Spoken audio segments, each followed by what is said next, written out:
السلام عليكم ورحمة الله وبركاته. هعمل ايه بقى معاكم النهاردة؟ هعمل لحمة وبامية. بس لو اول مرة تشوفوني، انا اسمي سارة، ويلا ابدأ معاكم. اول حاجة عندي حلة سفلة هنزل فيها.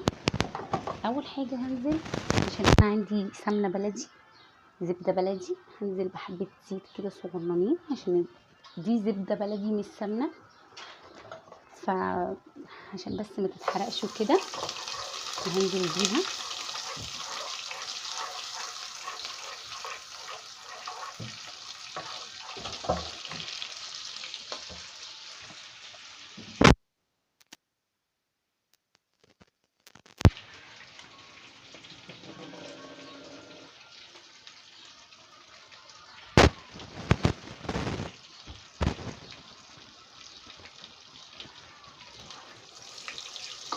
اول ما تسخن عندي كده بقى هنزل بيها بلحمه، قطع اللحمه اللي عندي، اي لحمه عندكم، اي قطع لحمه عندكم استخدموها.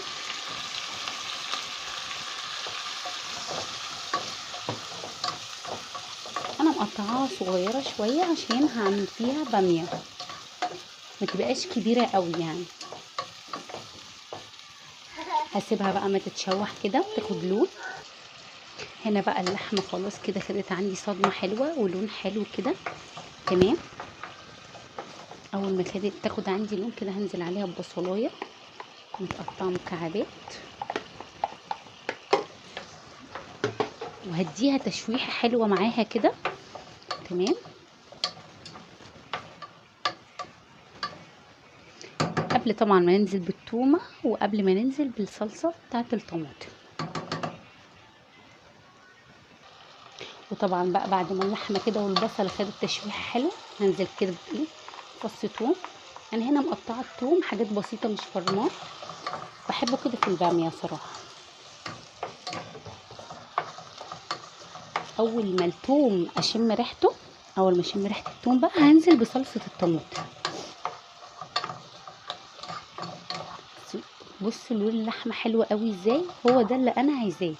كمان بتخليها في السوا ما تجيبش يعني في السوا وكده، تبقى اسرع، تستوي اسرع.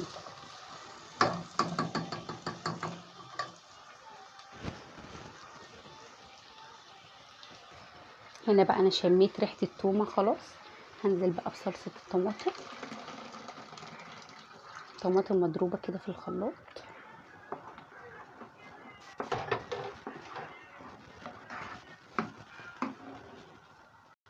وقبل بقى ما نسيبها تتسبك هنزل عليها بالتوابل، مكعب مرقه،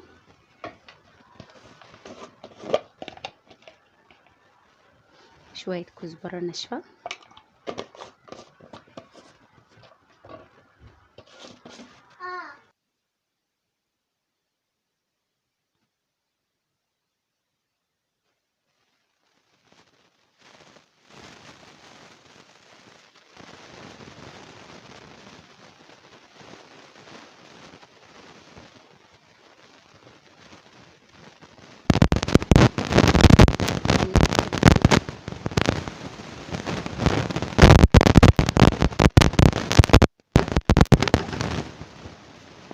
نسيبها بقى لغايه ما تتسبك، لغايه بقى ما اللحمه كده تستوي بقى على النار. يلا بقى نعمل رز ابيض كده. انا النهارده عايزه اعمل رز ابيض. انا كل مره بعمل رز فرن، لا اكتر طبعا، يا رز بشعريه. فما اكلتش الرز الابيض ده من زمان،